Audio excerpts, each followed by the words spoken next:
Hi there, adventurers! It's Aryn, the Guildmaster, the voice behind Lorenthus Silverhawk. If you wish to listen to our games live, you can join us Tuesdays at www.twitch.tv/theguilddndclub. Our VODs are available on YouTube 2 days later and on Spotify the following week. And you can see some of our most memorable moments at Instagram and TikTok as well. And now, what you've all have been waiting for, let's open another page of the Book of Elrond. Hello, adventurers, and welcome to Session 2 of Misfits of the Empire. Let's fucking go! Your game, as some of you might know, some of you might not, I'm your game master for this new short campaign. I'm Alexey. You know me as Grom from Curse of Strahd, Reloaded. But today and going forward, I'll be your game master for the guild's new universe called Elrond. Hopefully, you'll get used to it at some point where I don't have to say that I'm your game master for this campaign, for this world, but you will get there eventually. A special shout out, though, to Michael Gelfi, Kevin McLeod, Everrealm Records, Valkyrian, Score Wizard, and Tabletop RPG Music for the music that will be used in this session.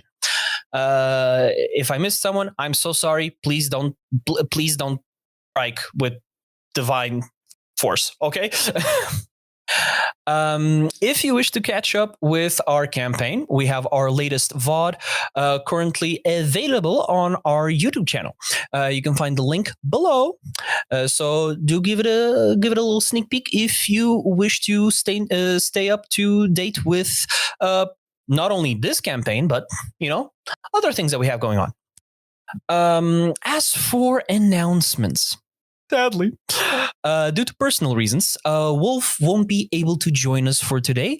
So we're gonna be hunky dory. We're gonna be hunky dory with just 3 people.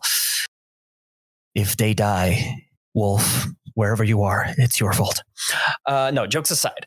Additionally, the Book of Elrond is now on Spotify, so you can listen to this game and all our games wherever you are, whenever you want. Check out our games on Spotify. Again, links down below. A reminder, you can submit your artwork in the Guild's Discord server to be featured in our gallery that you can see during the breaks of every stream. Usually it's around the half point mark, depending on how the pacing goes. But yeah, you can always submit all your amazing work, and we'll feature it. However, remember, no AI art will be featured. We do not condone it. Ever, never, never, ever. Yeah. Let's go humans. With this, which you all been waiting for since last week, let's open another page of the Book of Elrond, shall we?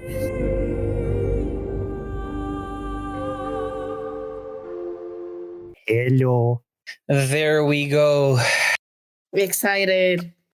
So, for those of you that are still catching up to us, or dropping in out of nowhere, or that have been with us since last session, a little breakdown of how session 1 went.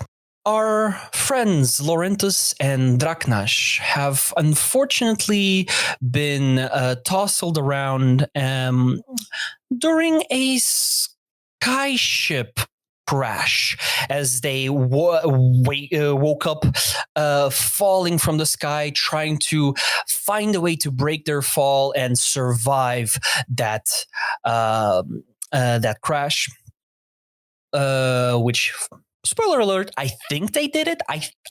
Maybe that's not Lorenthus, but who am I to say?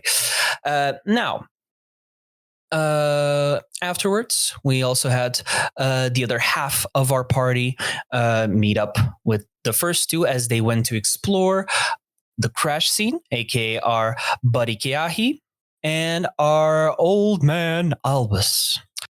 So as all of them meet up, they followed Draknash's suit as he noticed there were some suspicious tracks coming from a crate that he was looking over during his flight. However, the crate itself was more than suspicious, lined with copper on the inside, and the trail marks left, the clues that this entity left running away, had some scorched marks to it. Following through the jungle with the expert tracking of Keahi that has something to prove, as well as just the overall experience and wisdom of a druid that lives amongst nature, Albus. The party eventually got led to what appears to be some sort of ranger outpost here in the Kajiadan jungle. But unfortunately, one of its doors, or the entrance, seemed to be open. No light inside. After some moments of trying to understand what happened and what this creature was that escaped the crate, they found themselves face to face with what appears to be a construct. A man made out of metal, speaking in a raspy, springy, metallic voice, but there was another voice speaking through him. Whoever it was did not expect guests in this very twisted experiment. And so, an order was given. Take care of them. And with that, we are going to pick up where we left off last week, with the creature being spotlighted, as I have spent a fear. And as it is spotlighted, you see what appears to be this flash of fire. And as that fire just combusts, as it combusts, you see the entire body being engulfed in this hot flame.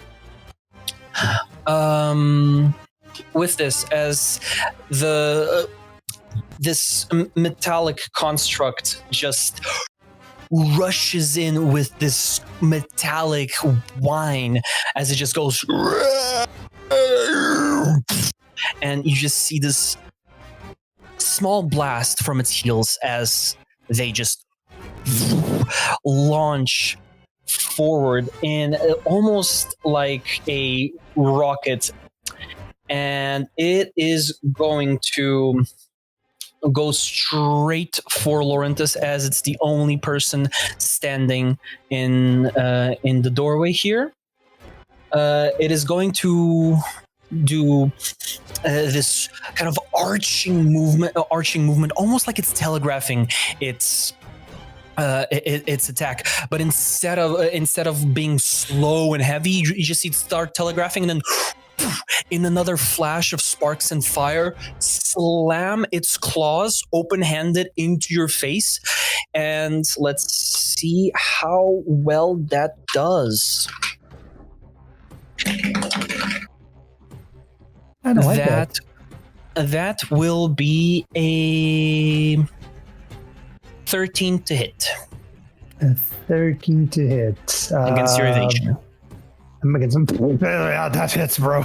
I have 7 evasion. There you go. Well, you're tanky. You're tanky. You're not really.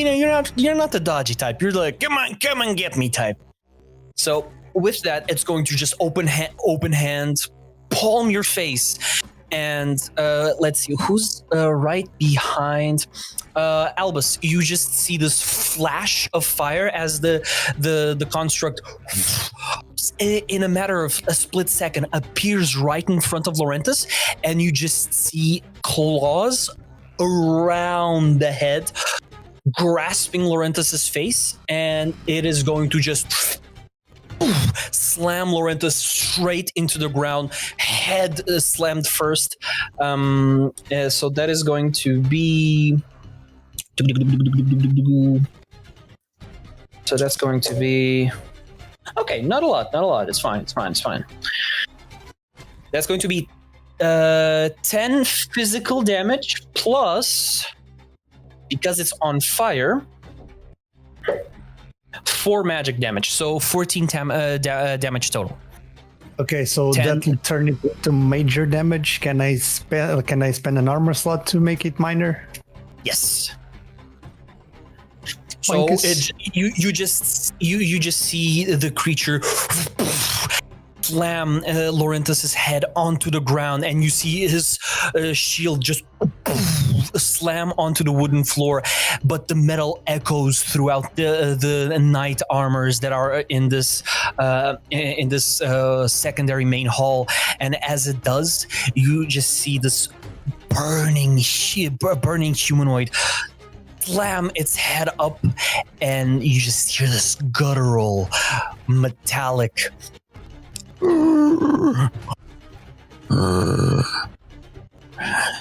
so much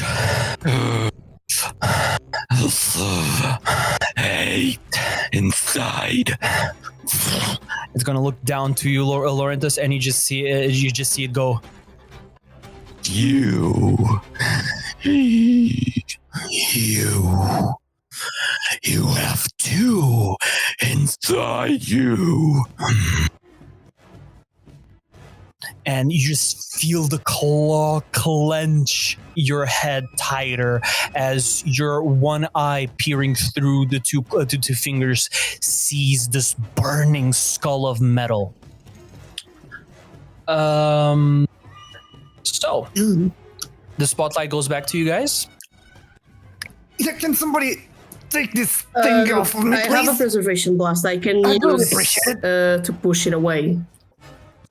Feel free. Okay, so I need to make a spellcast roll, which is... How do I do this, Mr. Game Master? I'm sorry, I'm still a noob. Okay, so... No, that's why we're here. What's the ability that you're using? I use Instinct for my... It's my spellcasting ability. Okay, but what's the spell? What's the ability? It's a Preservation Blast. Preservation Blast. Okay, let me just Targets you succeed which one it is. against are forced back to far range. Ah, there it is. Okay. Make a spell targets. Okay, so this is essentially what, for those of you guys that play D&D, this would be just your spell attack. So in this case, just add what in this case is your spellcasting trait, right? Okay. Which for those of you that play D&D would be the spellcasting bonus. Okay, so I roll a d12 and then add my... Yes, so you roll 2 d12s, right? Make it just like regular. Add your instinct, and I'll tell you if you hit or didn't. But however, you have to move into melee range of the adversary. Okay, so I will move. I'm just going to closer? move right here, right next to Lorenthus, and oh shit, 20 with hope. 20 Holy with shit. hope. Okay, Let's go go. ahead, add that hope, and you.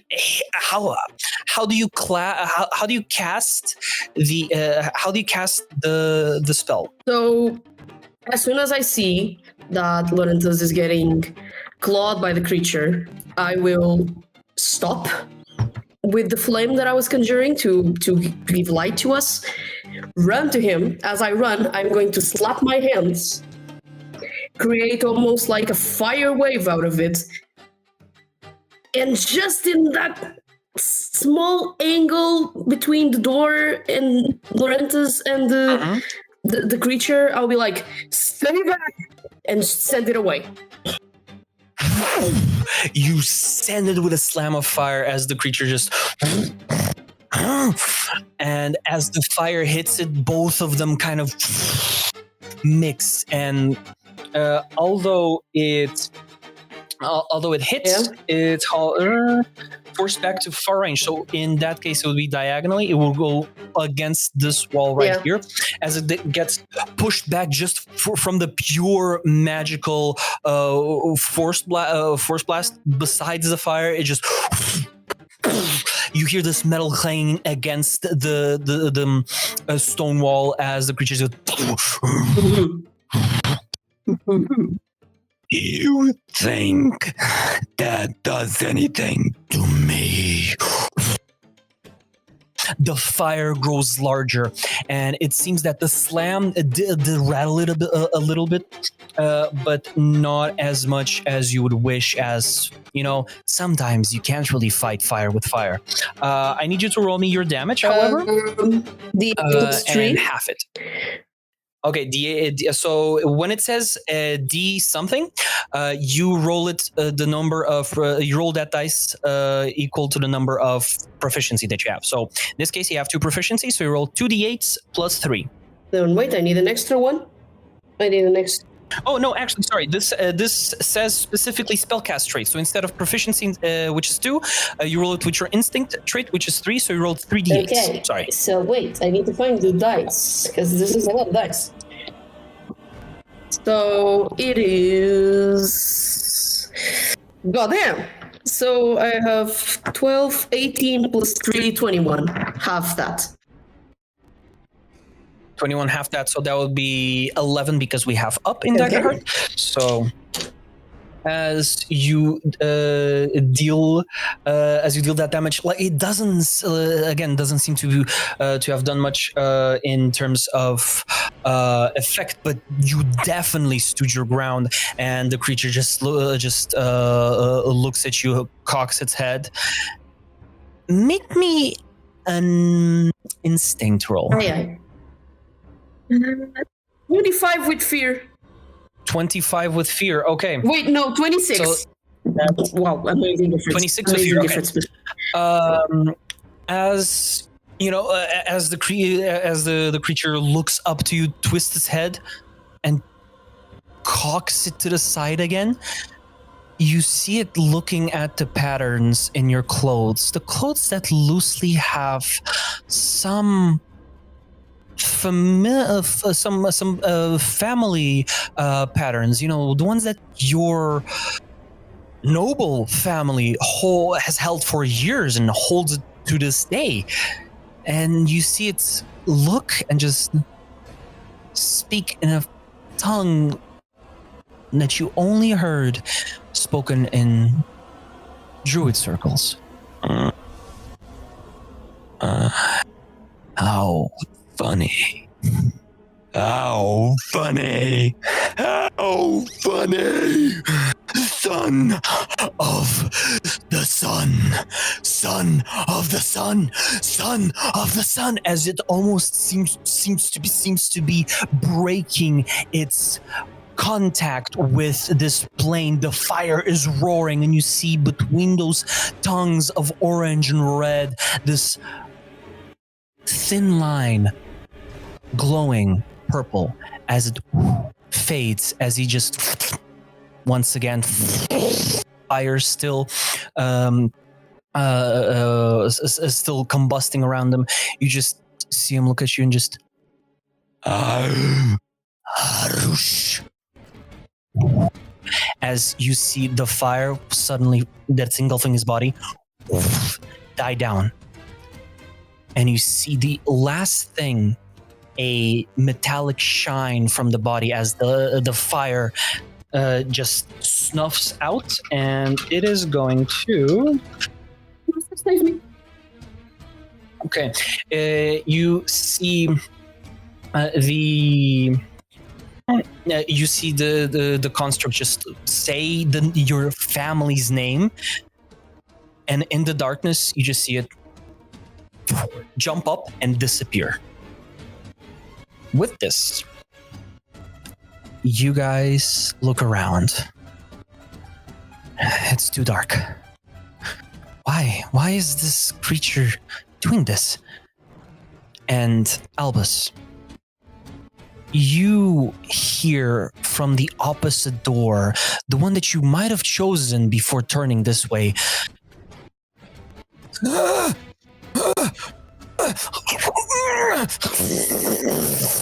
scratching of nails on wood.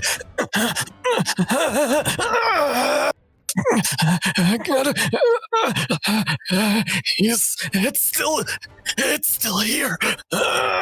As someone is dragging themselves away, crawling towards you or away from you, you're not entirely sure, but they're here. Until you hear it's here. No. The creature is lurking. It's playing hide and seek. You are the prey now. All right, gents, listen up. Back to back.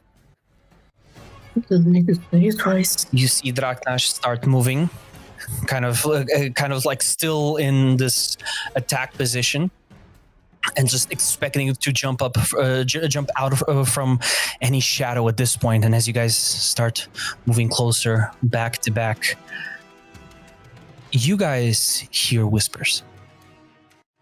And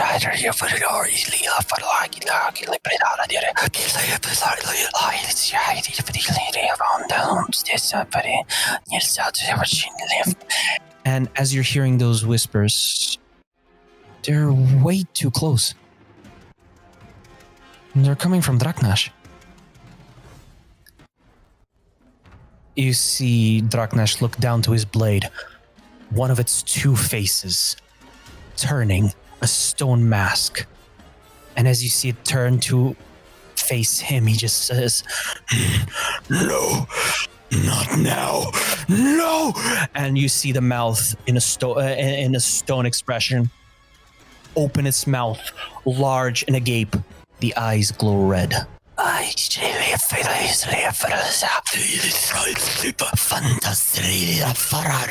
And as you see this red glow, a dust, a smoke trailing closer to his face. No! As it just grabs him, goes inside his nose, mouth, and eyes, and you just see him.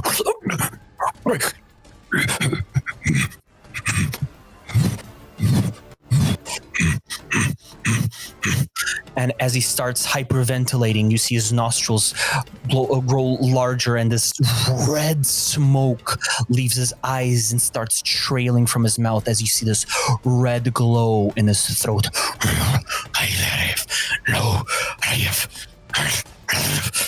No, I didn't kill them. You made me. No. And he starts threshing around, and as he does, you see his blade go around all of you.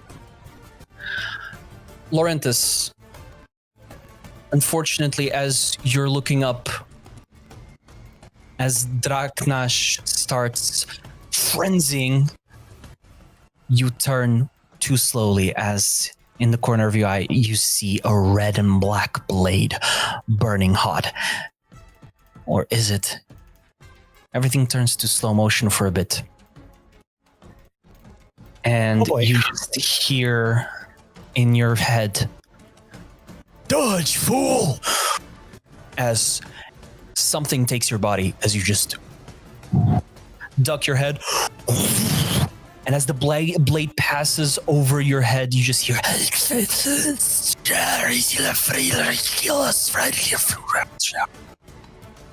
and the same for you guys. You barely see it as it just dodges.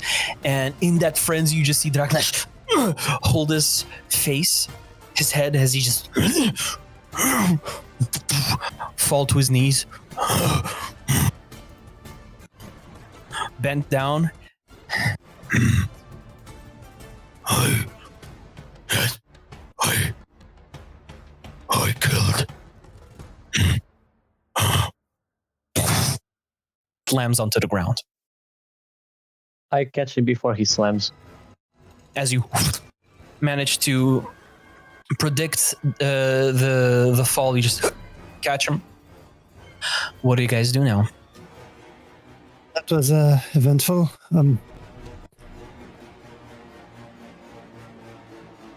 Thank you for that. I just whispered. And I just look around the room, see if I find any sort of presence or movement from the creature without Make like an taking instinct my check. eye on it. Okay. That's an 11 with hope. It was 11 almost a with crit. hope. Okay. Also, I'm let me a just check on fear. say really quickly for that Draknash spotlight that spent a fear. How Sorry. much? It was not an 11 with hope. It was an 11 on hope. So it was 21 plus. It was instinct, right? Yes. 23 with hope. 23 with hope. Okay, awesome. Go ahead and add that hope to your bank, and with the 23.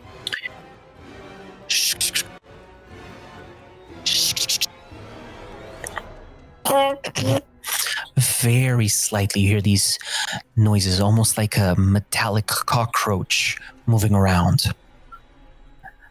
But there is a moment where a hinge of its articulations creaks a little bit too loudly, where you just perk up one of your ears, look up, and you see it right above this threshold.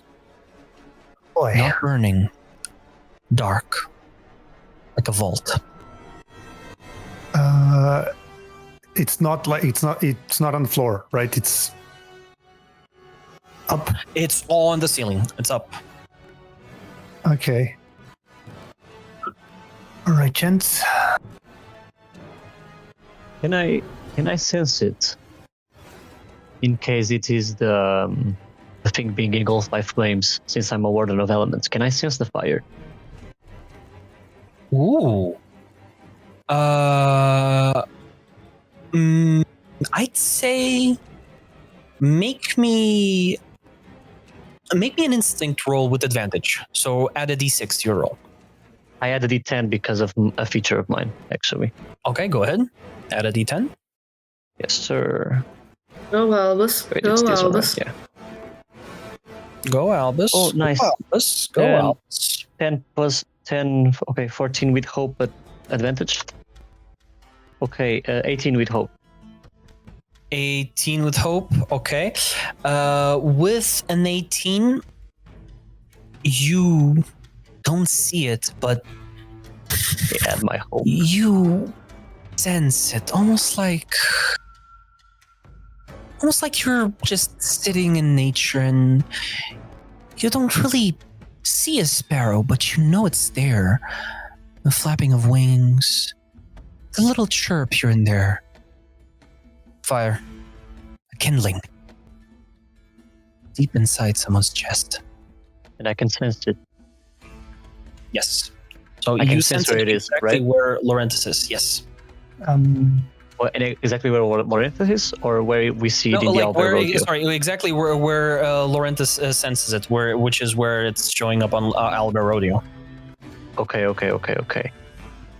Are you gonna do something, Go ahead. Lorenthus? Yeah, I was going to do something. No, you do something. I want to use Goad Them On. Okay. So All right.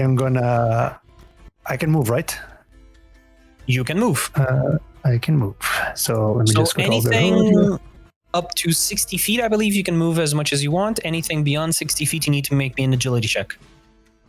Okay, I'm gonna move here, and I'm just gonna shield in front, point my sword at him. All right, Matchstick. I don't know who you are. I don't know what you want. But you want to attack something, you attack me. And I beat the shield 2 times, and I wait for his attack. And when next time you spotlight, he must target me with an attack, which you make with disadvantage. Okay, so next time it's spotlighted. It has to Oh, wait, attack. you. sorry, I need to make a presence roll, actually. Go ahead, make your presence roll. So that's 22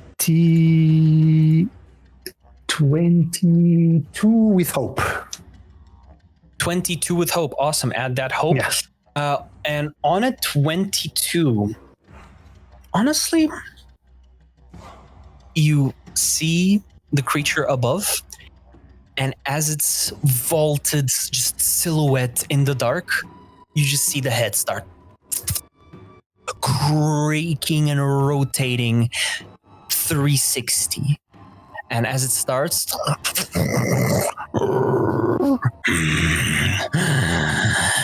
you're double ugly truth.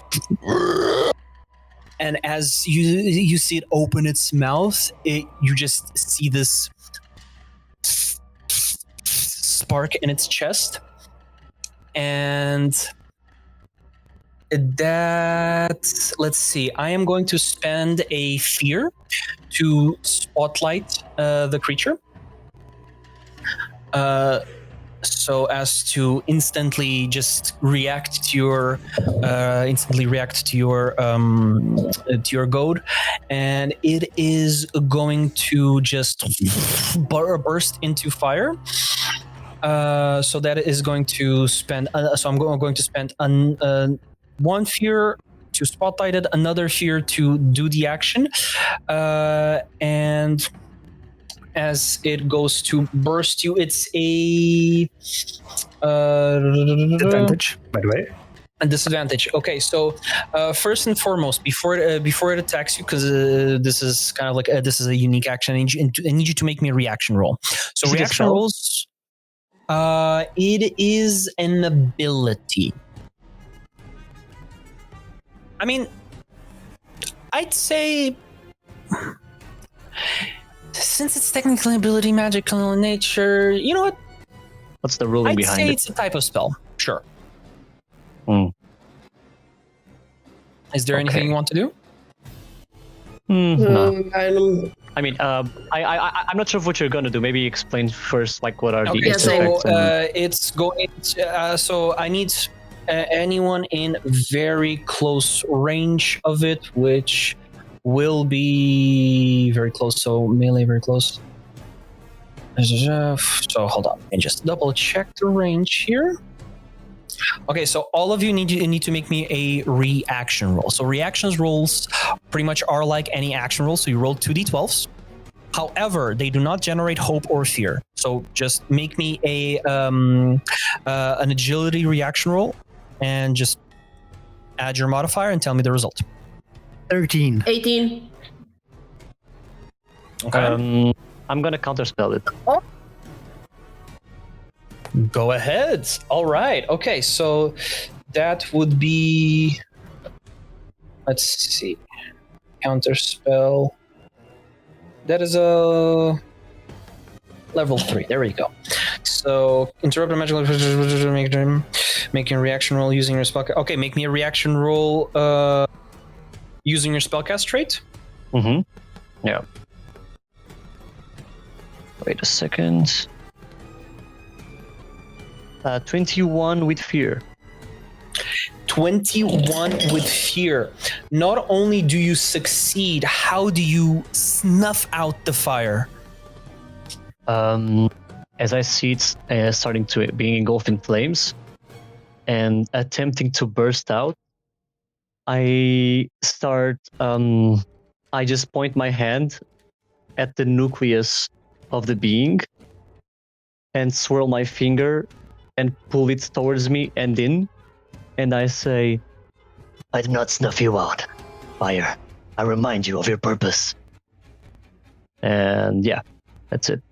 And as your magical energy takes hold, you just, Lorenthus, you feel a raging fire about to singe you. And right before it's back to being a shadow on the ceiling, and you just hear, no. And since it was with fear, I am going to spotlight it again and do the attack with disadvantage on you, Lorenthus, which was the original one. So that is unfortunately a 10. Or fortunately, depending on how you see it. Wait, a 10 total? Yeah, 10 total.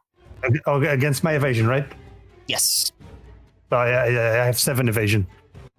Okay, so it goes ahead and hits you with just a regular slam of the fist. And where are my... Where are my dice? There we go. Ooh, okay, so that is going to be 13 physical. 13. Okay, remind me, if it goes under 13, I still mark 1 HP, right?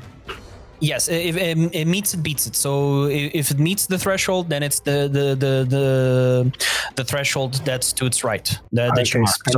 Spending an armor slot to make it minor, because on 13 I get major damage. So point case. Getting annoyed, it jumps down, slamming its fist onto you, and you just hear somewhere in its throat, somewhat inside its head, the creature just freezes, mouth opens up. Huh. Interesting. Oh. I was not expecting these extra variables. But oh well. Sometimes equations need to be sorted out. You're making this fun. That is going to be spotlight.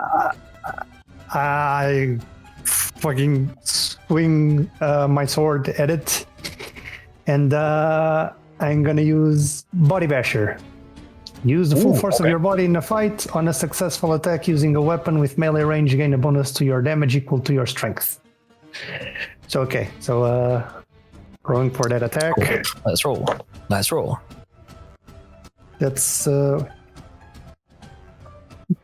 plus 17 with hope.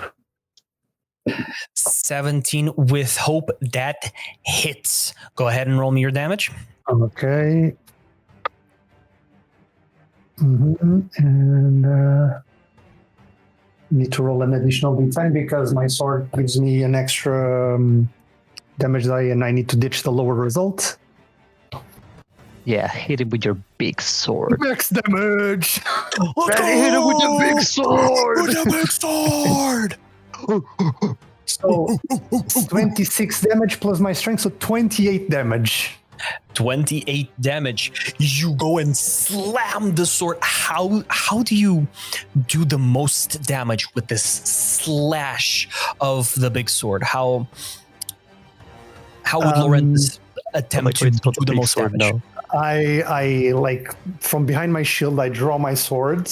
Like you see this glint of his flames just flashing in this like silvery hue of the sword. My eyes like glint with the flames, kind of flash in a different light than his silver eyes for a moment, and then he just brings the shield back and swings upwards and just slices the creature like from down upwards on a diagonal slash. As you just diagonal slash, and the first thing that you guys see illuminating this darkened room as there is no fire, it's the sparks of metal against metal. As you just see this, and in that perfect line of sparks, you see this crack in the metal as you see this fire emanate from the chest as it's starting to glow and illuminate. You just see the creature stumble back. No, I'm not ready to die. And almost like it's breathing, but it doesn't have lungs. Something's very wrong about this one. As you hear this, no. Freeze again, mouth drops. That's disappointing. You are not living. What a fool. Fine.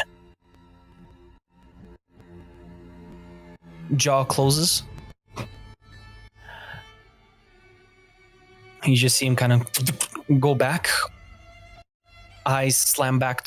Eyes just whip back to you, almost embarrassed in a way. But how can a construct be embarrassed? How can it show feelings without having an expression to show for it? Hey, do any of you want to do anything? I'm considering actually something. I'm ahead, boy. considering using expending a token and use Unleash Chaos as well. All right. Okay. So in that case, for the Unleash Chaos, just as a friendly reminder, you can spend any number of tokens. I just want right? one. So if you spend one token, okay. So you just No, want to no, do just a quick like one. 1d10. Yes, like, yes. Just testing the waters. Exactly. Just stop it. yeah. Get some Exactly. help. Well, just testing the waters first. Pipe down. Just testing the waters. Daddy, chill. Okay, I'm sorry. Anyway, it was on. it was there. right there. It was right there. So I'm just gonna expand the token. I love how this is my tokens, by the way. It's memes. It's memes. I'm expanding a token. I need to make a spellcast roll within far range, so I'm going to move just.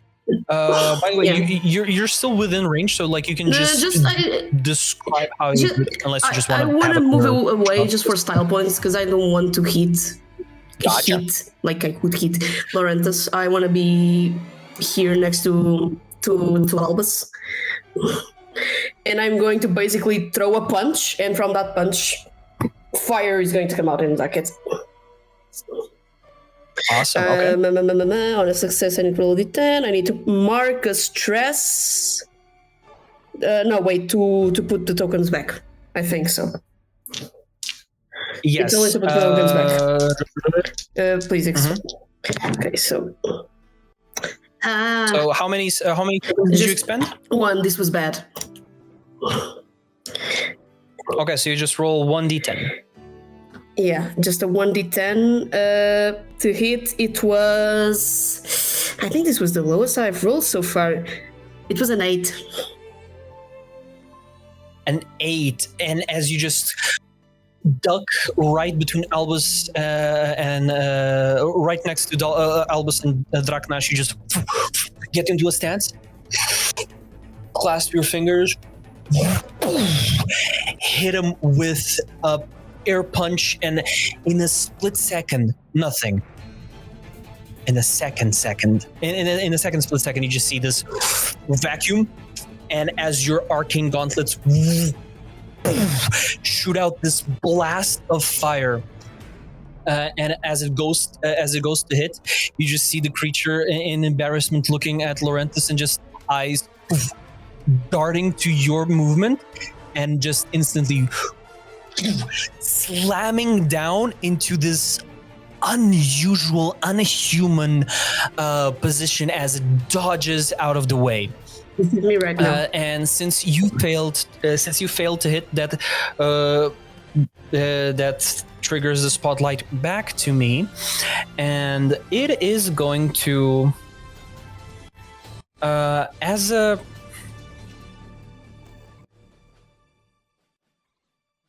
is going to actually, let's see. Oh, let's not see. He's okay right there. Whoa, that sounds like something else.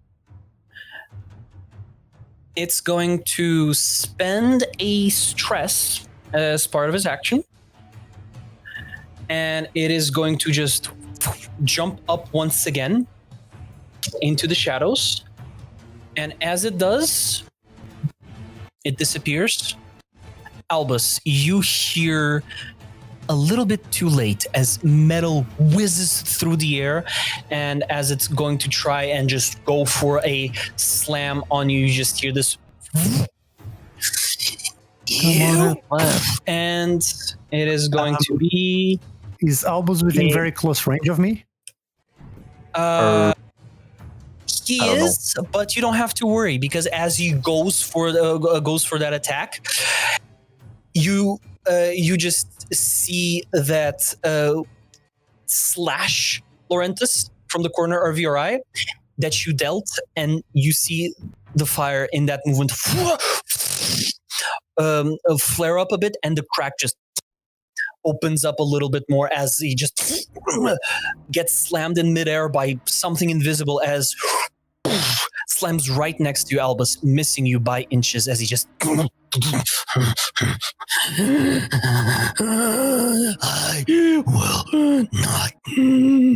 I will not perish. It takes its arm back, leaving a caved-in section of the floor. The planks of wood just slammed into a crater. Since it has a passive called Relentless, it can be spotlighted up to 2 times. It is actually going to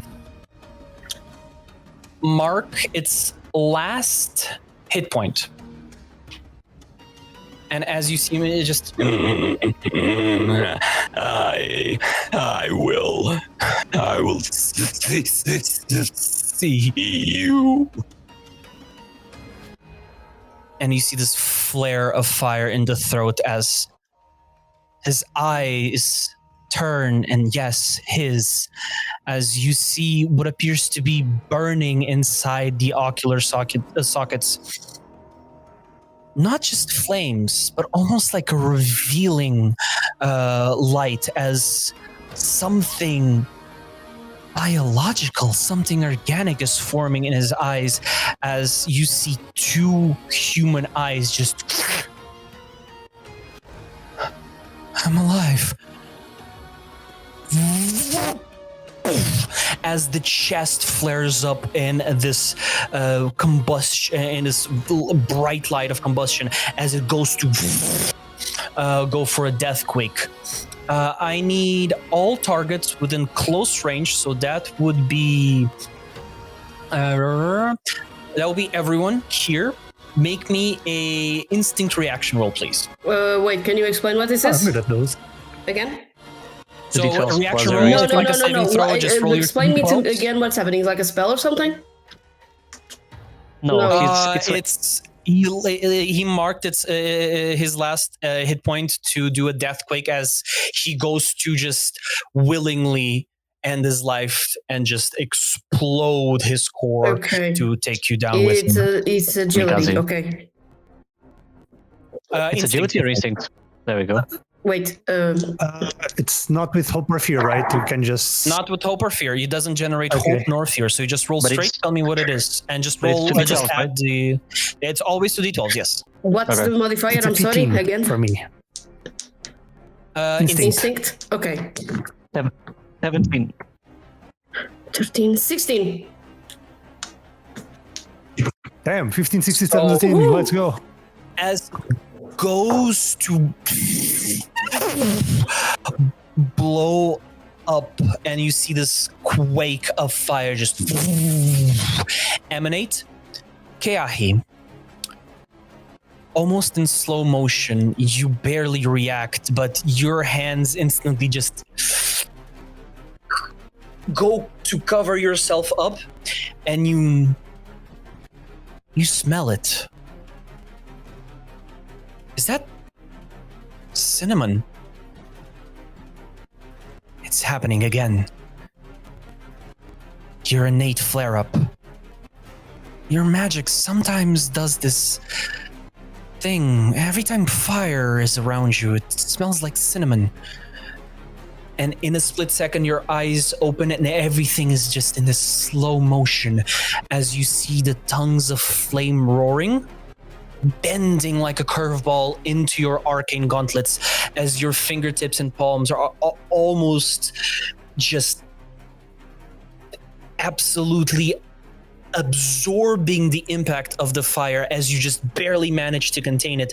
Albus, tell me, how do you help your pupil to contain his gift and save you guys from this fire, as you also succeed, as well as you do as well, Lorenthus?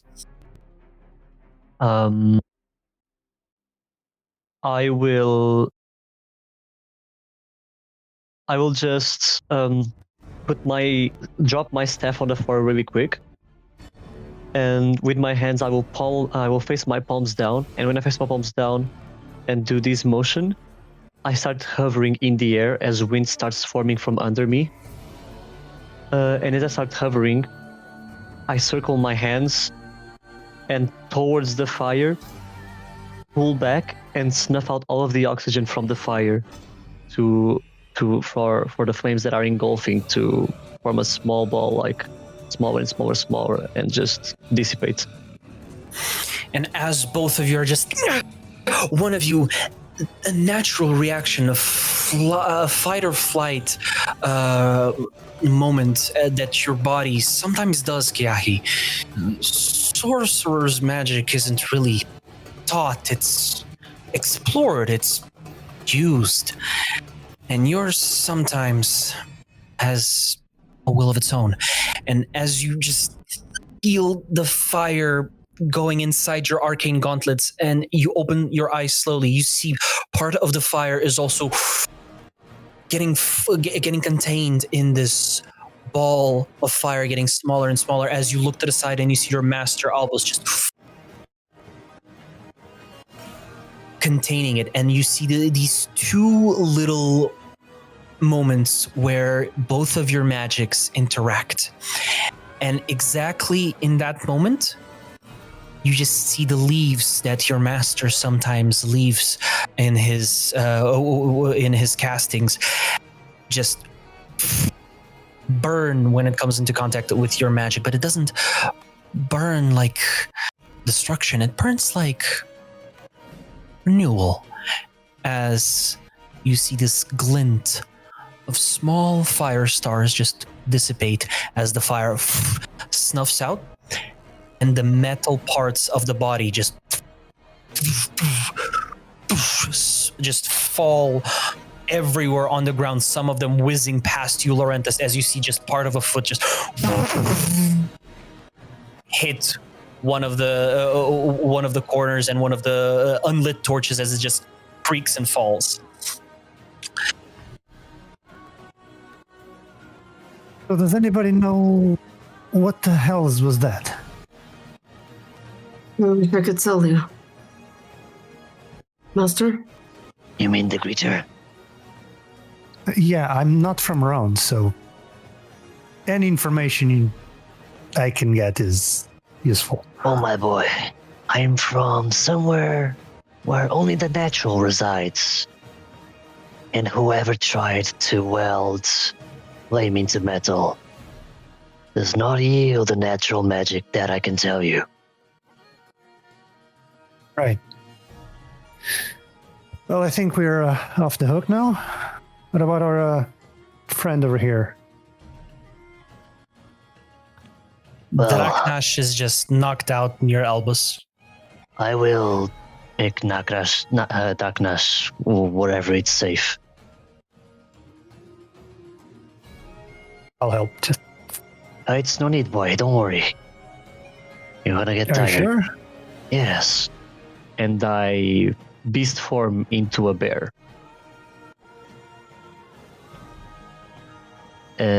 Right. How do you do that? And as I beast form into a bear, you just see Albus looking at you and going like, I hope he's not allergic to fur. and Albus starts getting engulfed in by pink petals all around him that sprout from his horns. They sprout from his horns like, and then go all around him and go down. And as they go down, all of a sudden, Albus just looks like a bear cub, like from Keahi.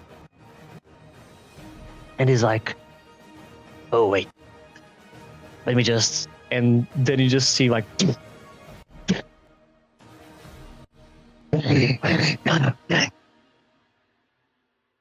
Yeah, maybe I'll just need some help to get him on top of me, and after that, I got it. Yeah, Lorenthus, please. I grab Draknash and I just... One on each side, just put it on top of the bear.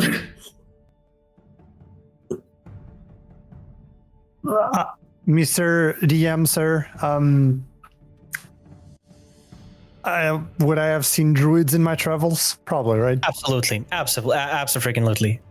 Okay. Yeah, you just never get used to the whole, you know. Right. I should have figured. So, Where to now? I believe. Yeah, I think that fella is whatever was stuck inside that crate. So for now, I suggest find a safe shelter to, get some rest. We're kind of, well, I speak for myself. I am kind of beat up from all this scuffle. Well, the question is, where is safe, my boy? The creature came from this side.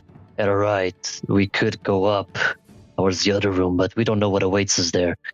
Maybe we should just stay where we know they're in danger. Where we came from is also not an option. We came from there for a reason. Very well. However, as you guys kind of like start figuring out, I need you guys to tell me, which is a little bit silly, but how do your characters feel in the exact moment when this adrenaline-filled scene just stopped? Like, what are the thoughts running through each other's minds, or each of your minds? You can go with Keahi there first, maybe. I think I'm now a bit more on the more bothered by that smell again. Mm-hmm. And trying to figure out what was this. It's mostly confusion at this point. That's on my mind. Mm-hmm. All right, Lorenthus. Yeah, I just sheath my sword, got my shield in place, and I just think to myself, thanks back there. But Just hear a...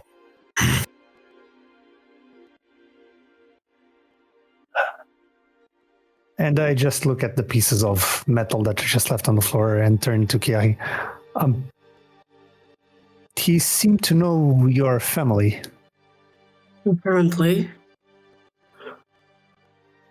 I mean, we fire, it's kind of our thing. Okay, there's still pieces of metal on the floor. Is there anything that I can do to, like, investigate, train, understand type of magic? Sure thing. Make me a knowledge check. Knowledge. As you do that knowledge check, Albus, make me a instinct check. It's a crit! Let's go! No force!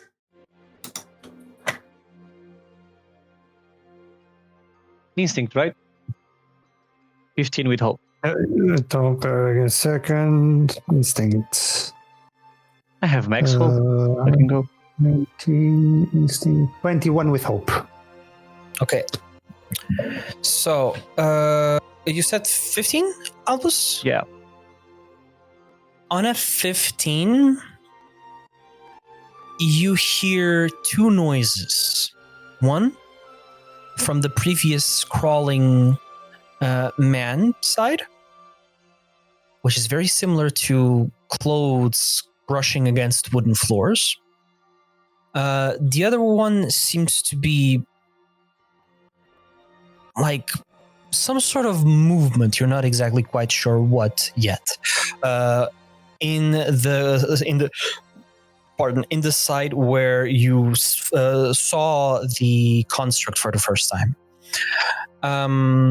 And Lorenthus, you hear the second one, so you only hear the kind of like the little bits of movement that you pick up from the same hallway where you first spotted the construct. And lastly, Keahi, as you go to investigate the body parts, or what's left, you notice that the metallic plates have very fine runic carvings. This was expertly made, and recently. This is an Ilkrith. One of two types of constructs in the Empire of Sizzla. The other one being Ansels, the original constructs created by Kaltiora, the Mad Mage. However, there is something else in these runic carvings. Something that, unfortunately, piques your interest Hi. a little bit too much. Oh no. As your finger follows the trails of the runic carvings, there is a shape that you recognize a little bit too well. A stylized sun with tongues of flame. And your mind instantly drifts to your clothes, and as you look towards the shapes, that is the Arush family crest. This is where we're gonna go to break. Filho da puta. All right. Fucking hell. 5-10 minutes stops, and we'll be right back. See you in a bit. We're back! All right, so coming back, Draknash unconscious on top of a bear Albus. And not that type of bear Albus. Chill out, Aryn. Chill out, Lorenthus. The fanfic writes itself. You did it. Fine Albus. No, I only said that because Aryn was just You grabbed the shovel. You started to dig. No, you pushed me. All right. So what do you guys do? You have a lot of options. Well, first of all, I want to use a little bit of the fire. You see, those torches. You need to soldar. Está me faltar a palavra. Right. Welding. Well, I can almost just use the fire to just cut the little piece with that symbol and take it with me. Cling. The corners fall to the ground. I want to keep that. And I want to turn to Albus and be like, Master, should we keep on investigating, or maybe we go back our way? We still have a long trip ahead of us. My boy, if you're always letting me make the decisions for you, you'll never learn by yourself. I'm not asking you to make the decision, I'm asking your input. Because then I also... Yeah, you're asking my input, and whatever I say, we'll do. I also need to ask the other big one over there. Go ask him. You first. I have a name, you know. Lorenthus. Forgive me. Thank you. Now, Albus, please, Master. Follow the wind. We're indoors. I'll turn to Lorenthus. Okay, so here's the thing. We were on our way to an outpost. We can rest here or explore the place here, or we go on our way. And honestly, you at could this join point, them. I have no idea where I crash landed. So you guys are probably the best bet I have of getting somewhere where civilization is a thing. So if you don't mind, I could stick with you until our paths separate. I will extend my hand to him almost as saying, well, welcome on board, I guess. Welcome to the team? Question mark? Just forearm grip. Yep. Thank you. I'll also extend my hand to handshake him. Your hand Just or your paw? Yeah, the paw. Oh yeah, shit, I forgot. Actually, yeah, I forgot about that. But yes, but I forgot it's a paw. Forearm. I extend With a my bear. paw. I extend my paw. I grab my hand just covers the first two fingers. You're gonna try to grab, but I'll swiftly just in bear form. and I'll say, Did you feel the wind on that one? You know what? I did. I had that one coming. Everyone took a stress from that.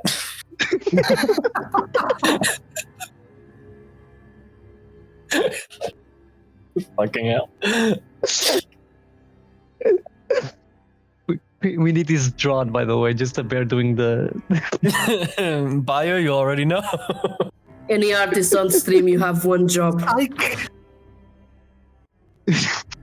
So, Then I think we should. do we continue? I think we should get going then. Lead the way then.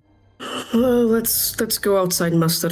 Are you okay with the big boy on top of you, the Draknash? I'm a bigger boy. Right now, at least. Fair enough. And I'll start to walk outside. Okay, so you guys, just go outside of the outpost. There was the sound of the man before you said, right? Yes, there are only two sounds on opposite sides. Like one sounded like the same scraping on wood, and the other just sounded like general movement, but it was very shallow. Was very very weak. Before we go, should we just check if there are some survivors? I'm pretty sure I heard somebody, speak just a while ago. We can do that. Yeah, we can. I'm just going to. If it would ease your mind. I'm going to snap my fingers. But I would prefer And it. there's fire again, so to illuminate the place. I just go to the place where the man was last heard. Mm-hmm. As you Chill in front. right, just chilled in front, turned a corner, and you find yourself. I'll just drag you right here in the middle of this, almost like not exactly a hall, not a foyer, just a large section of a hallway that kind of stretches out to the sides with two double doors on each side. The one on the right, however, is slightly cracked open, and you see a pool of blood just soaking into the wooden floor. I'm gonna. Just with the. Yeah, go ahead. No, I'm just putting myself there because I'm following you. Okay. With the tip of my sword, I just opened that one. Shield still in front, just.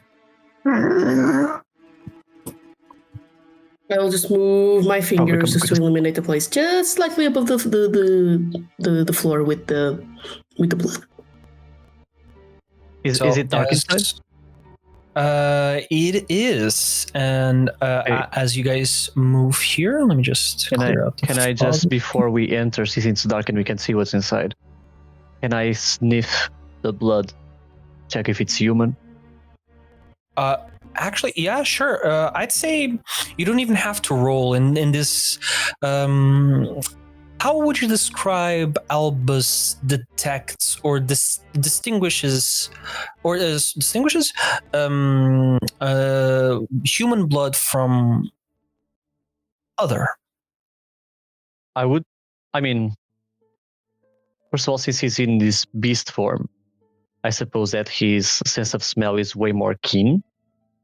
Mm-hmm. And not only that, I feel like each species has its own kind of smell based on their attunement to the natural, and Albus would go that way to spot if it's at least of a natural species or of an aberration, a natural being at the very least. You just no. It's unfortunately too familiar. That belongs to a human. So, Lorenthus, as you open the door, right after you see Albus kind of not exactly relax, but definitely not be on edge after smelling the air for the blood, you see just a sprawled out man, head slammed right, like maybe like 2 feet away from the doors, and it is absolutely crushed into the planks of wood. It is not a pretty sight. The skull caved in, broken into various plates. And you just see a hand slumped over on the ground with blood and broken nails stuck to the wooden planks on the floor, and with just these scratches, a trail of them. This man appears to be not really like a ranger, more like maybe a man of the cloth, you're not sure. Well, definitely a mage of some kind. Looking around, this seems to be like a potion maker, a herbalist of some sort. And Albus, you looking around, plus with the smelling earlier, you did also notice this sharp smell, clean smell of sterile workspaces. There is an infirmary somewhere nearby. And this was probably the man that helped with any injuries that there might have been to the rangers in this outpost. One thing. Let's see if Can he I has tell? anything. Yeah? Go ahead. No, go ahead, sir. Go ahead. I just wanted to ask if I could find anything on his corpse. Just go. Yeah. Sorry about that, chap.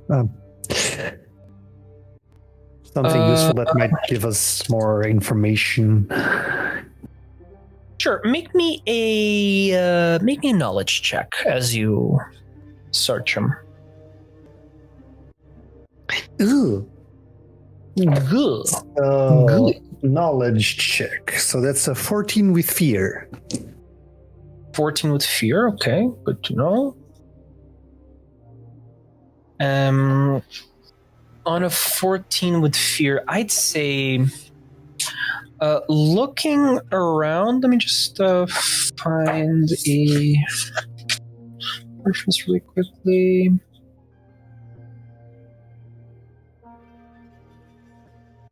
The only thing that you spot is a broken wand. Anything else that he might have had, he doesn't have it anymore, or if it's probably somewhere around this outpost. Okay. Did you find anything?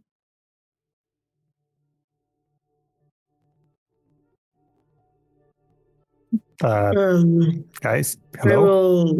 I'm not looking for anything. I'm so. just basically just illuminating the place. Come illuminate, I guess. Okay. Okay, gotcha. Okay, then I will, still with Draknash in my back, I will slowly walk towards the body. And I will nudge its head a bit with my muzzle. You nudged it so much, you're blurred. And I will. Oh, I'm blurred right now. Okay. It's because of the blood, you're just keeping it PG, guys. Okay, cool. And I want to say, are the wooden, like under the wooden planks, is it obvious that there's dirt under it, like earth? Like, You would soil. feel looking at this just from the outside as well, and walking around on the inside. There would probably first be like some sort of stony or rocky foundation, and only then it would be earth. Okay, so stony. Okay. Just to know. No, so no Good to know, just- basements. Okay, I'll just do it from his body then. As I snuff and lightly butt my head against him, you would just start to see from his organic body vines sprouting and moss covering torn flesh and flowers blooming where wounds once were gaping from. And I'm gonna use my wild touch feature. And I'll just mutter, No one should be left to the flies. Sleep now. just to make it a more bearable sight. Get it? Bearable? As those plants take over him and most definitely give him some sort of a dignified, I wouldn't say burial, but Burial. farewell, maybe. Burial.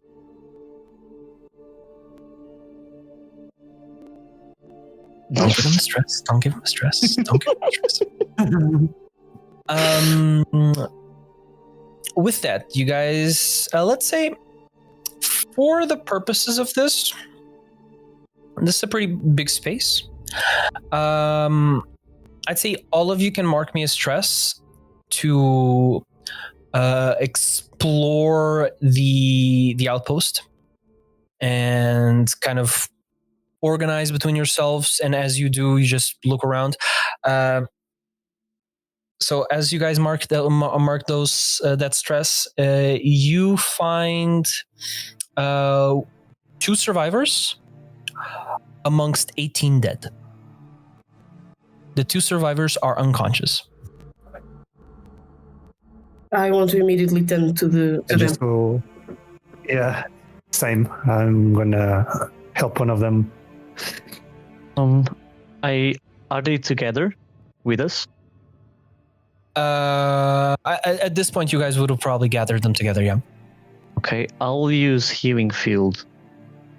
I'll spend 2 hope to conjure a field of healing plants around me, and everyone within close range, everywhere within close range, bursts into life, and allowing me and my allies in the area to clear a hit point, first of all.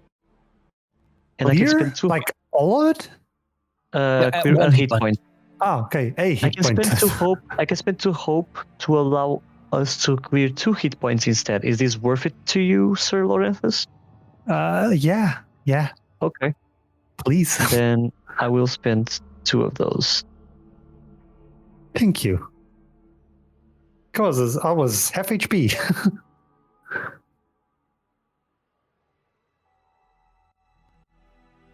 All right. And and I suppose that would help the dudes. As this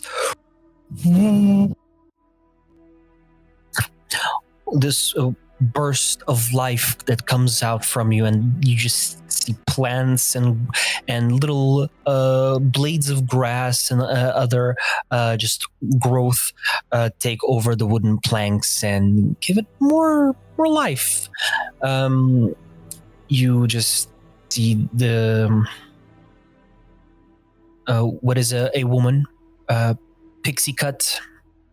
You see what appears to be a mark of that same claw that Lorenthus got slammed by around her face, kind of just ease on the redness and the mark, and it starts just slightly disappearing, kind of just leaving almost like a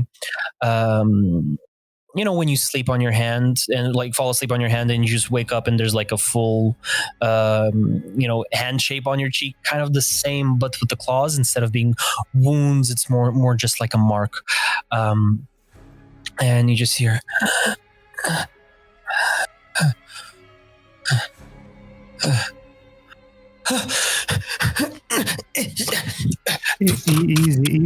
Easy there now.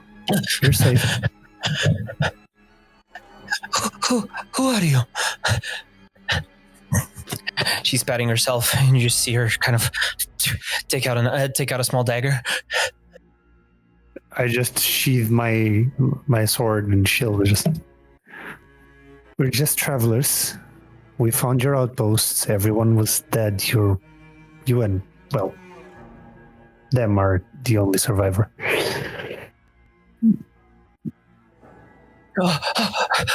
No.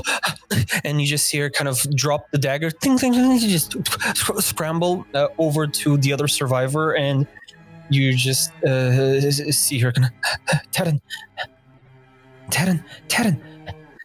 please, wake up, Terran. She's slapping his face, and you just see this kind of man in his mid-40s, late 40s, large receding hairline, kind of slick back, medium hair with some like curls or waves at the back. You just see this dark gray with some stripes of black, and this kind of like crooked nose that has been crooked for a while, a little bit to the side, and you just see him kind of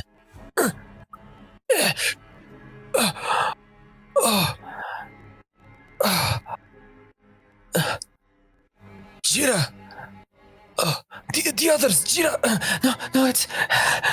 She looks at you like, with this expectant look. How do you tell her that? We took care of what caused this, but I'm sorry, you two are the only ones left. And as you just see her kind of take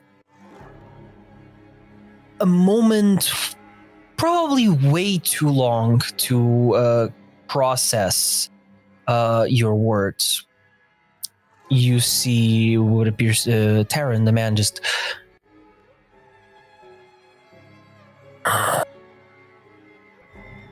cover his face, the wrinkles on his skin, just not even sun-kissed, more like sun-scorched at this point with some of those tan marks that probably didn't age very well, and you just see that wear and tear look worse with this.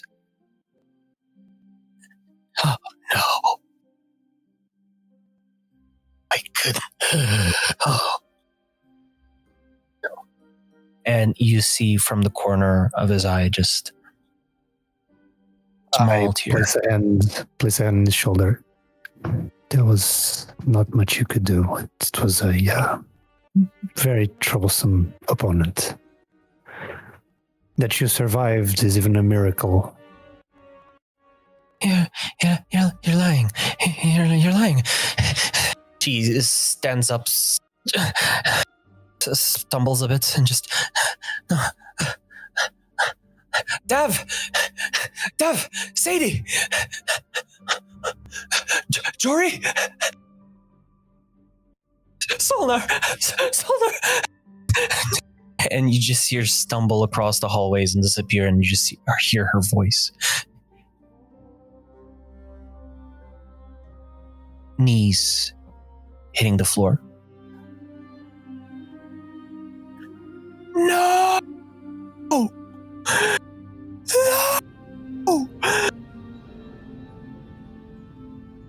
A whimper. A silent cry.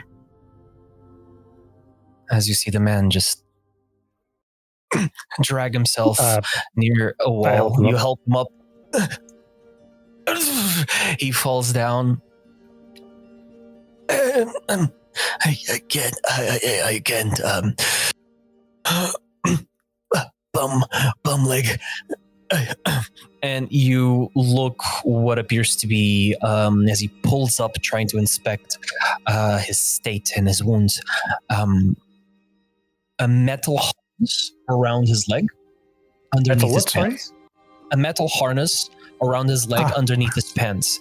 And as you see a leg that has been mangled by old wounds through years of venturing in the wilds, you see some fresh ones.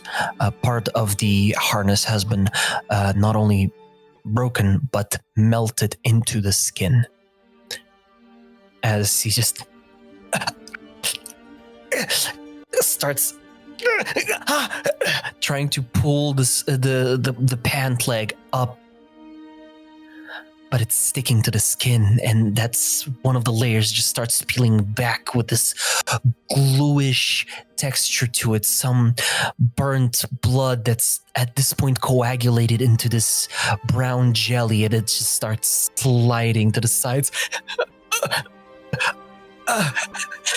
It looks like I'm not gonna be using it any time soon. Lorenthus. Yeah. That leg does not have any more use.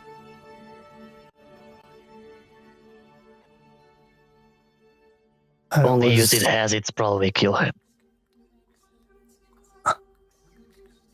I was afraid to consider it, but it is in a really bad shape. Do you mean to cut it, boy?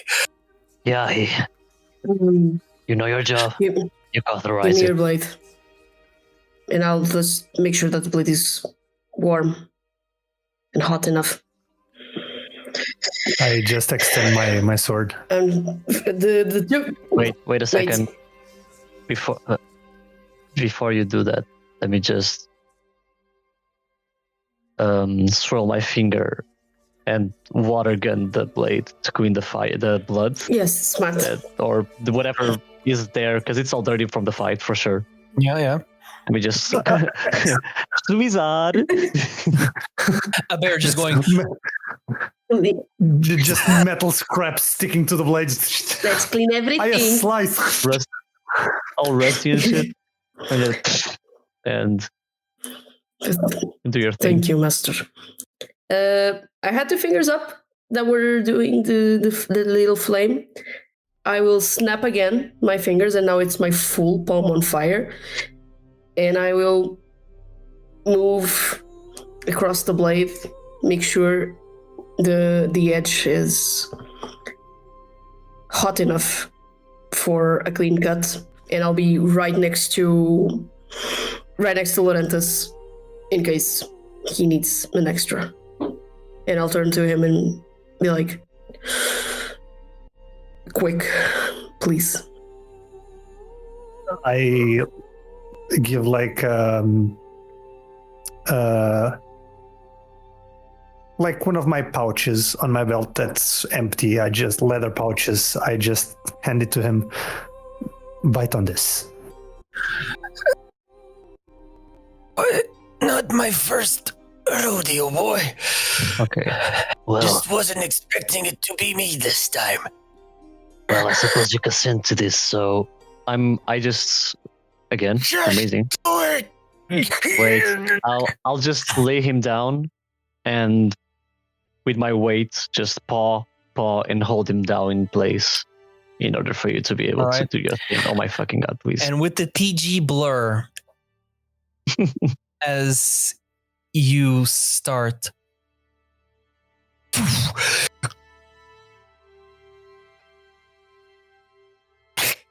pushing the blades deeper and deeper, cut, flame, and after moments, you're sitting or standing there just in silence. Some beads of sweat building up on your brow, Lorenthus. Others just absolutely drenching your beard on one side. Terran is absolutely passed out, but kind of not. You just seem kind of like...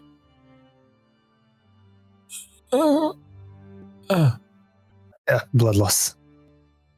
I just get some water in a container and just get it to him.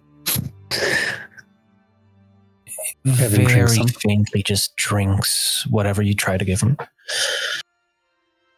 Actually, let me just check something on my equipment.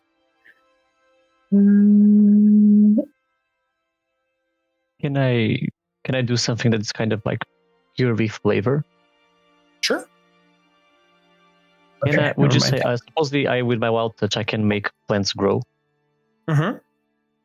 Could you say I can make a specific plant grow? Absolutely.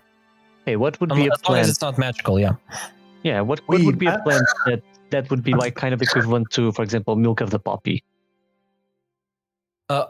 Honestly, I'd say you'd have milk of the poppy in this flora and fauna. Flora in this case. Okay, then I'll just create that and ask one of the people who have some hands for the task. You know what I mean? Mm-hmm. Yeah. Give this to him. It will ease his pain. Okay. Just I need to, Do your thing. I can't do it. And I raise up my. I go to the place where the other dude was dead. Because apparently it was like an apothecary kind of study. So I guess there's like a mortar and pestle. So I just go there, get one, and Go get it. Do the mix. Go back. Feed it to him. And after a while, his face relaxes a little bit, and you just see him kind of start breathing a little bit deeper, and just seems to be coming back into a more of a conscious state, but still choosing to conserve his energy. In the meantime, the girl has not come back. And I say girl, but she's like a very young woman. She's barely in her 20s, maybe 20, 21, 19 perhaps. Her face and the wounds make it hard to tell. She hasn't come back. Keahi, my boy. Yes, master.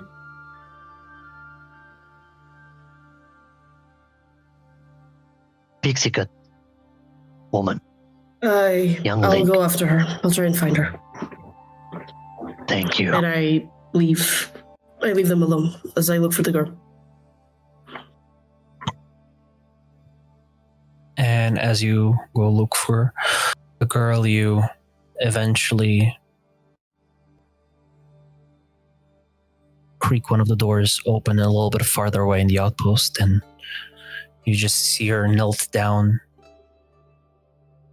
Two bodies near her, one of them on her lap, the other just sprawled next to her, and the rest of what appears to be a living room or a common room of some sort where people went to wind down after their shifts. I will Look like war passed by. I will move close to her, and I will kneel just slightly behind, as I do not wish to disturb her, but enough to make my presence known.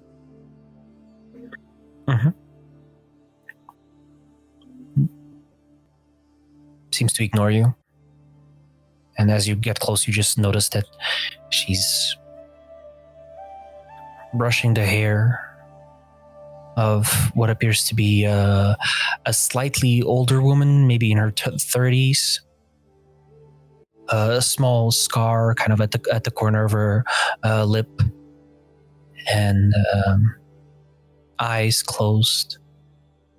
You see, however, she has part of the face and that same side of the body scorched to just withered black. And you just see her, Jita just... She taught me so much.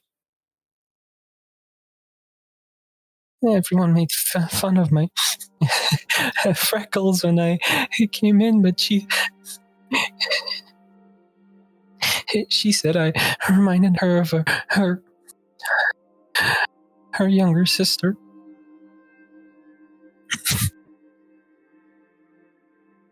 Who She also had freckles. was she your friend? A teacher?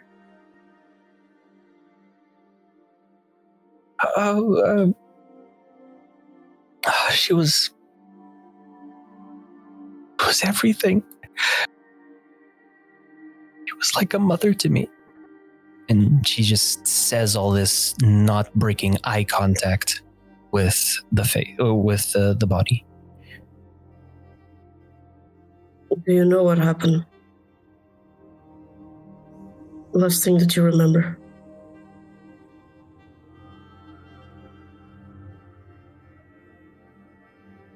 We were...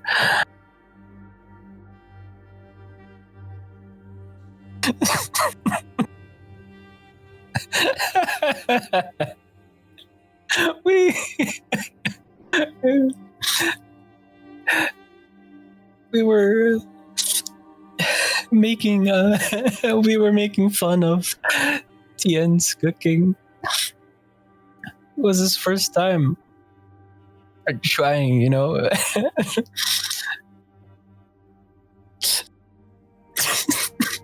It's alright, let it out. Tears are good. He didn't know how to cook.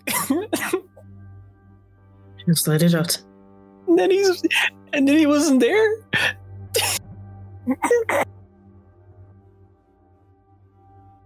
Just wasn't there anymore. And then I just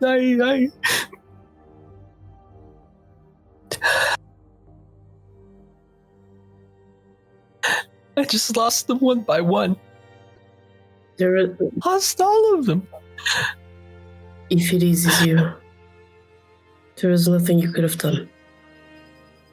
So There's always something you can do. There's always something. I could have grabbed my crossbow earlier. I just reacted quicker.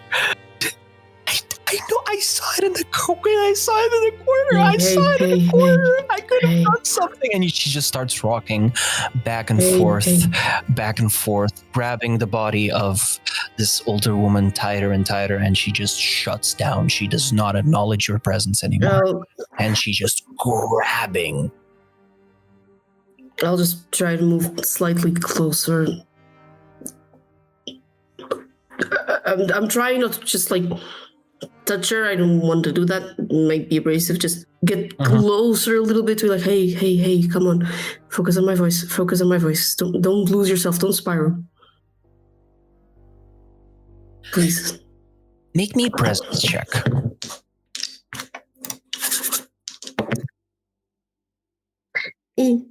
19 with fear. Okay, so honestly, we're kind of accurate. She starts slowing down her rocking back and forth. Kind of slows down a bit, and you hear her breathe deeper.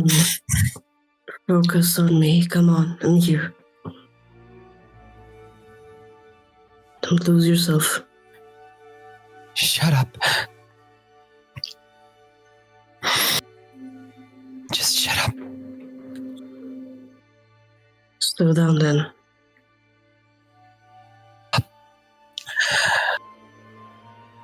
Just trying to remember their voices.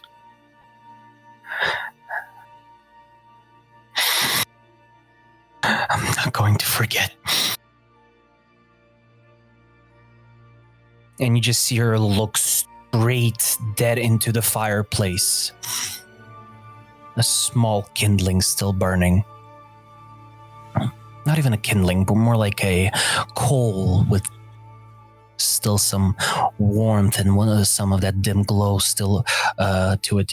And she's just, I'm not going to forget.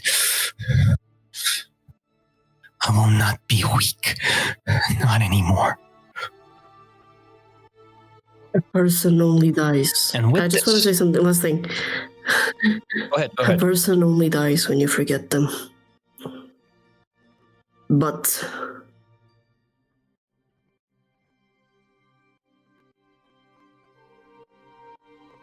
they can also die when they lose themselves. There is anger in your heart, and I know it, but I know that they wouldn't want you to get lost. Remember them. Just that.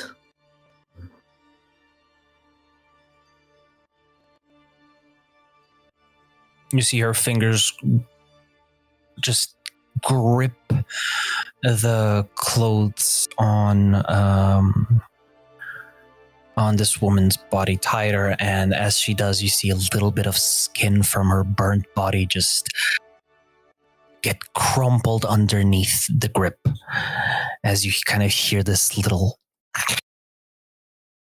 this creaking, almost like the sound of dry leaves being stomped on.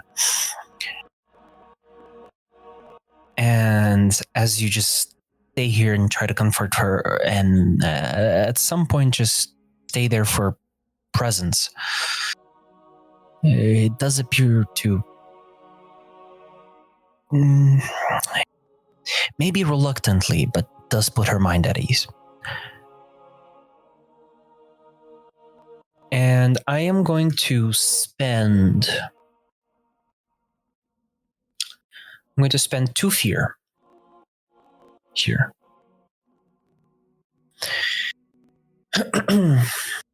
To say that you guys at this point would have probably looked around the place, seen if there's anything that you can take with you for the trip of the outpost, or if you wish to stay in this outpost for a rest, you can do so. Which one will it be? What time is it right now? Around maybe 6 in the evening. There's not a lot. There is light, but you're not sure how much of a risk it would have been. Actually, I'd say probably Albus. If you guys, hunker down and just hustle your way back to the path onto the Kibiran outpost town, you can make it. You can make it there maybe until nightfall.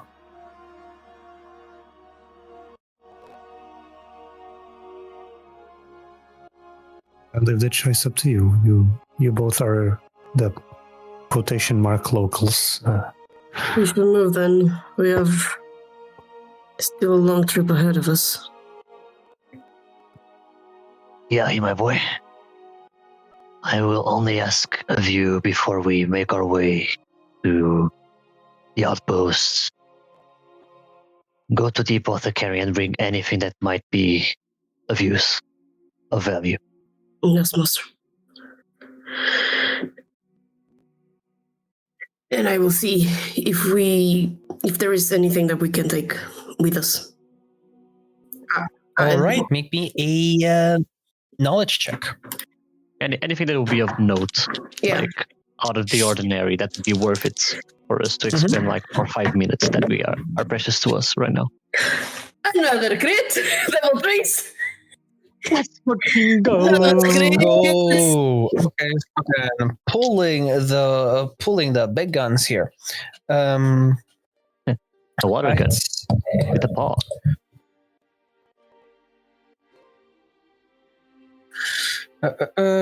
I'd say you find with the crit. Actually, yeah, that would be pretty good.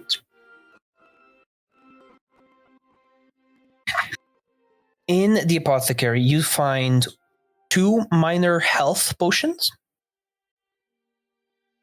Okay. One minor stamina potion. Wait. And as you're Can I add that to my equipment? yes. I'll do that with you after the session. Let's just write it down.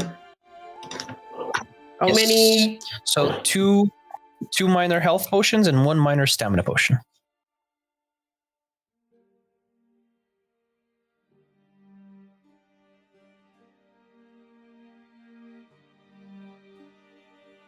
And there's also one last thing that you find. As you're walking back, you pass through the same hallway where the construct took its own life. There is a piece of its chest in a corner. And you feel this pull. And as your eyes instantly look towards it, you cock your head, you get closer, and as you do, you move that chest piece away and you realize that the core of this construct hasn't fully destroyed itself. As you're looking at it, you see what is this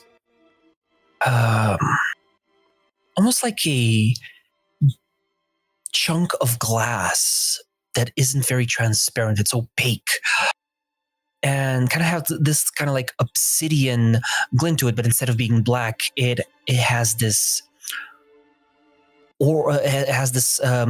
blue color to it, the same color of blue that you are used to seeing in certain arcane spells that you've seen around in your travels and in your studies and in some people in your family as well. But there is something different to this core. There's this orange glint inside of it. And as you look at it, it glows. And it spreads through the blue with these cracks. And the core starts cracking bit by bit. And there's a moment where you think, shit, I got it. Cinnamon, once again. And you feel safe. Or at the very least, you know this is not going to hurt you. And as it cracks, there's this yellowish, orangish liquid seeping through the cracks. The blue fading. And the core just breaks away into tiny bits. And there's this one singular piece, a little bit like maybe a handful, like a chunk that you can grab with one hand. That's glowing. And it pulsates with a rage. To your items, I want you to add a rage stone. Rage? You just didn't. Yes, I did. Should I be worried? Oh no, it's fine. It's fine. We know this. We know this from our home sessions. All right, we're good. It's You fine. know this. 7 I years, don't know guys. this. 7 years. I don't know this. Do you tell me about this? I will. Of course, I'll tell you. It happened right before you joined, but I'll talk to you guys after. But for the second fear that I spent, you guys make it to the outpost town with Albus leading the way.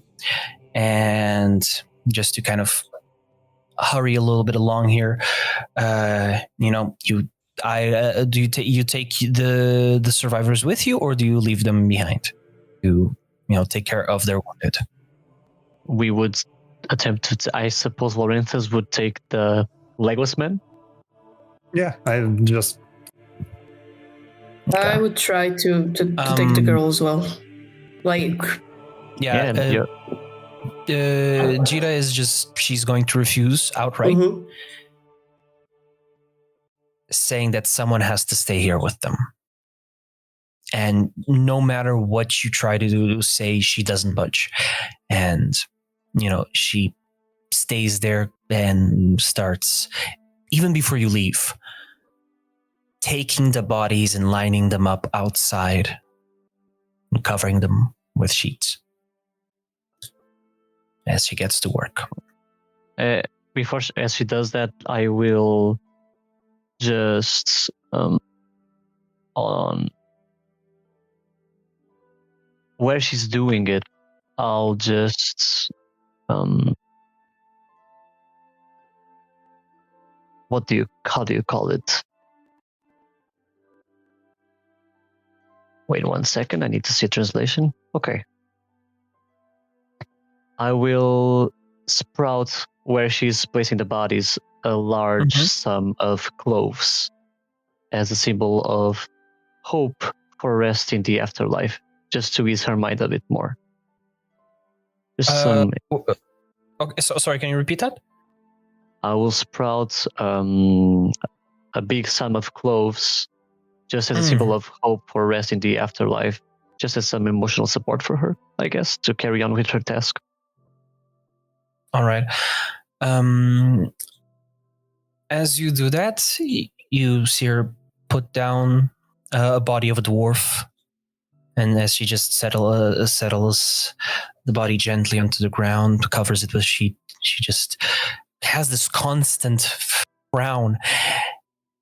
And as she's kneeling, covering the body with the sheet, the cloves just like a wave start popping out. The leaves opening, unfurling. And as she pans into this surrounding area of cloves, she just looks at you, and you see her frown break for a second. A singular tear just running to the side of her face. And that hatred breaks as you just see her kind of, thank you. Just mouth the words, thank you. I'll just nod and bear smirk towards her and turn away. And as you guys make it to Kibiran, the outpost town that you guys wanted to go, you find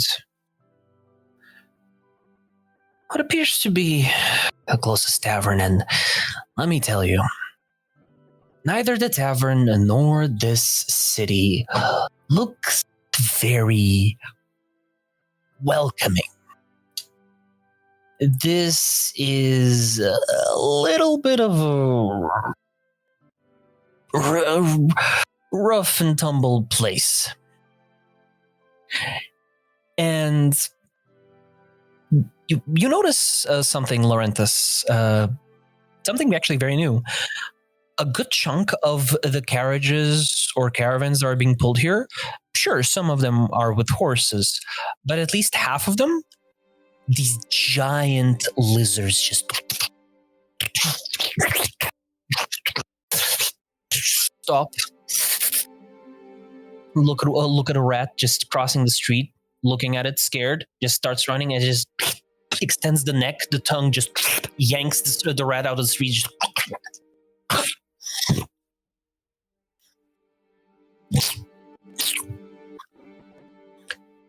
and looking around, a lot of the people here are either unhappy, passing by, or look like nerds.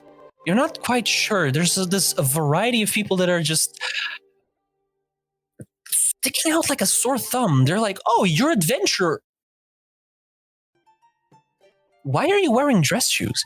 And it's just this like a variety of these odd people. We gotta read London. And as you step into what appears to be the only tavern here, called the Silver Hut, Lorenthus, you instinctively spot what appears to be a lady of the cloth, or not the cloth, I'd say a lady of the oath. Decked out in armor. I need you to make me a instinct check.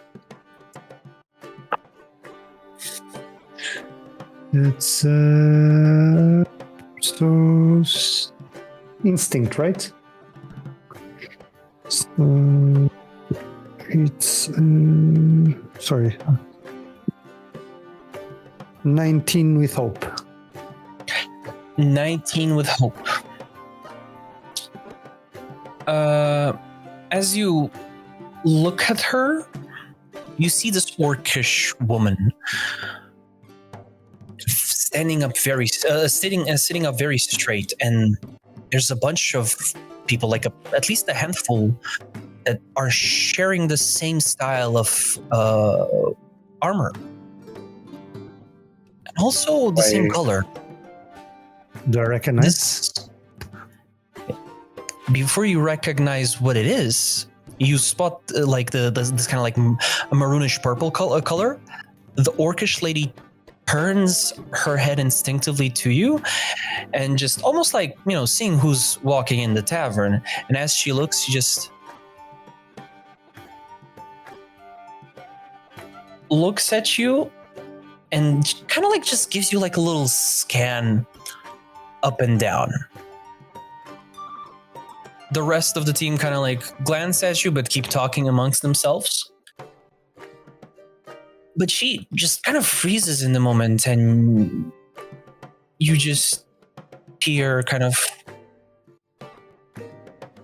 raise two fingers. The scales stand even. As she turns to you in her chair, and you see an emblem of what appears to be an order, one familiar to you. The Order of Donneray's Mantle, one of the orders of the Justiciar Codex of Roja.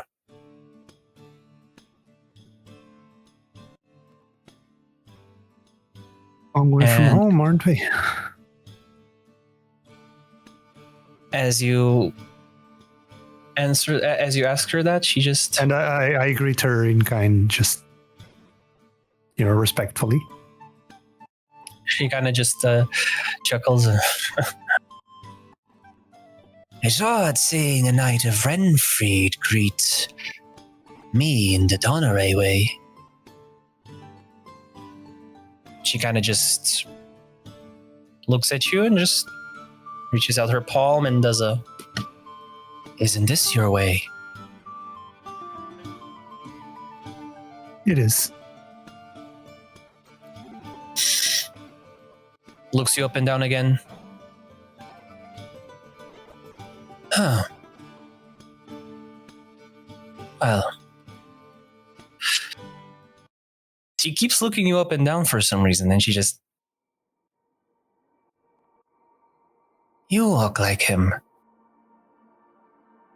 Like who? Well, he's like, what, half your size? Maybe a third.